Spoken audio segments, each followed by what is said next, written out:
Assalamualaikum warahmatullahi wabarakatuh. Alhamdulillah kita berjumpa lagi dalam kuliah usaha peternakan atau agribisnis peternakan. Kali ini saya akan sampaikan mengenai budidaya ternak lebah.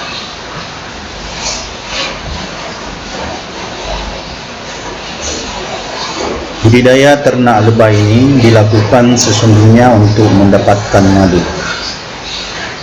Budidaya lebah ini dapat dilakukan secara menetap, dapat berpindah-pindah. Untuk budidaya menetap, koloninya diperoleh biasanya dari penangkapan koloni yang belum dibudidayakan. Sedangkan budidaya lebah secara berpindah diperoleh dari koloni dari lebah paket. Koloni lebah ini dapat ditangkap di berbagai tempat, terutama pada lebah yang membuat sarang di atap rumah, lubang-lubang batang, pohonnya, dan tempat-tempat lain. Sesungguhnya kalau kita mengacu kepada agama kita, agama Islam, Allah telah mewahyukan kepada lebah wa auha rabbuka ila nahli anittahidi minal jibali buyutan wa minas sajirina wa mimma ya'rusun. Allah telah mewahyukan kepada lebah, buatlah sarang-sarang di bukit-bukit, di pohon-pohon kayu, dan di tempat-tempat yang dibikin manusia. Jadi rupanya memang tempat-tempat lebah itu telah disampaikan kepada lebah oleh Allah untuk membuat sarang di berbagai tempat, termasuk di bukit, di pohon kayu, dan di tempat bahkan di tempat-tempat yang dibikin oleh manusia. Nah, tempat yang dibikin di manusia ini tentu bisa di rumah atau tempat-tempat lain yang khusus dibuat oleh manusia untuk ditempati oleh lebah.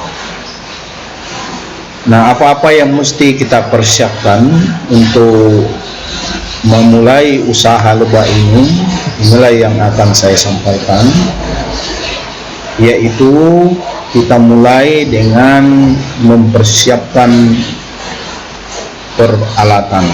Kita mempersiapkan peralatan.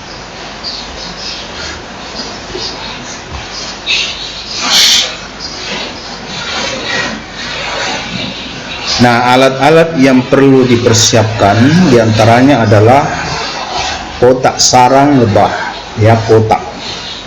Seperti yang terlihat pada gambar ini, kotak sarang lebah.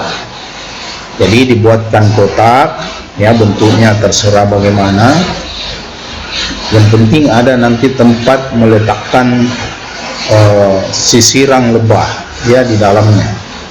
Jadi bentuk sisirang ini dibuat seperti ini, kemudian dipasang berbaris di dalam kotak. Ini gunanya nanti untuk menempatkan sarangnya yang akan nanti ditempati untuk menyimpan madu, begitu pula untuk berkembang biak.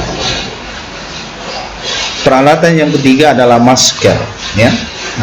Masker ini digunakan terutama untuk melindungi wajah ketika kita ingin berhadapan dengan lebahnya, terutama ketika kita mau panen atau ketika kita memindahkan koloni lebah ke tempat lain.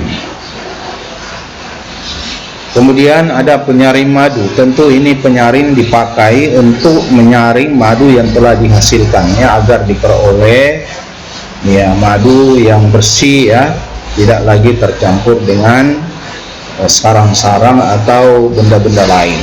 Jadi yang ada hanyalah madu yang sudah tersaring. Inilah pentingnya menggunakan penyaring madu. Sebetulnya bisa kita gunakan alat-alat sederhana seperti misalnya saringan yang biasa digunakan untuk menyaring teh ya, atau barangkali ada saringan-saringan lain yang bisa digunakan. Intinya adalah bagaimana kotoran-kotoran atau benda-benda lain yang tercampur dengan madu itu bisa tersaring. Nah, kemudian ada alat penyimpanan madu ya. Jadi setelah diambil madu tentu harus disimpan. Nah, disiapkan peralatannya yang steril ya. Kemudian ada pengasap. Pengasap madu ini, pengasap ini digunakan ketika kita mau mengambil madunya atau ketika kita mau pindahkan, gunanya agar lebah-lebah itu menjadi jinak ya, tidak menggigit. Lalu kita mengenal berbagai jenis lebah. Ada namanya lebah pekerja. Lebah ini paling sibuk ya, dialah yang bekerja mencari nektar ya, termasuk bagaimana membangun sarangnya. Nah, kemudian ada lebah perawat yang khusus merawat ya, yang bekerja bertugas merawat larva lebah ya, lebah ratu ya. Kemudian ia juga bertugas memproduksi royal jelly serta memberi makan sang ratu ya dengan royal jelly, bepulin dan madu. Kemudian ada lebah pengumpul. Lebah inilah yang bertugas bekerja mengumpulkan nektar ya, terbang dari satu bunga ke bunga yang lain. Kemudian ada ratu lebah. Nah, ratu lebah inilah yang bertindak sebagai pemimpin koloni ya. Untuk menjadi seekor lebah ratu itu membutuhkan perjuangan, karena dia harus berjuang ya, bersaing dengan calon-calon ratu lebah yang lain. Jadi ketika dia terlahir sebagai ratu, maka dia akan berusaha membunuh calon lain ya, sampai dia satu-satunya yang menjadi penguasa di dalam koloni itu, atau barangkali calon ratu yang lain meninggalkan koloni itu. Kemudian bertelur setiap hari ya, kerjanya bertelur setiap hari itu sekitar 1000 biji per hari. Jadi inilah sesungguhnya yang berperang ya, ratu lebah ini berperang kelanjutan ya, keberlanjutan dari suatu koloni, karena dialah yang menghasilkan telur yang kemudian menetas menjadi larva yang selanjutnya menjadi lebah. Kemudian ada lebah jantan ya, ukurannya itu antara pekerja dan ratu, jadi dia sedang ukurannya. Nah, tugasnya ini hanya satu, yaitu mengawini ratu. Setelah dia kawini ratunya, dia kemudian mati ya, dia karakter. Di tugasnya dia hanya kawin kemudian mati setelah mengawini ratu. Lalu bagaimana membuat koloni ya? Pertama tentu asapi koloni yang sudah ada, diberi asap supaya jinak ya. Kemudian setelah itu cari ratunya, dipindahkan ke kotak yang sudah disiapkan, sekaligus sisirang-sisirang yang berisi larva itu diletakkan ya. Kemudian dibiarkan agak terbuka. Setelah semua anggotanya masuk ya, yaitu ratu pekerja dan ratu pencari nektar, maksud saya lebah yang bekerja sebagai pekerja dan pencari nektar itu masuk, kemudian ditutup ya, dan tentu diberi sedikit tempat untuk keluar masuknya lebah ya, untuk mencari makan atau nektar ya, yang akan dikumpulkan di bunga-bunga yang ada di sekitarnya. Saya kira demikian Anda sekalian, mudah-mudahan apa yang saya sampaikan ini bisa menipu keinginan, semangat kita untuk insya Allah berusaha dalam bidang usaha ternak, aneka ternak ini, terutama untuk ternak lebah.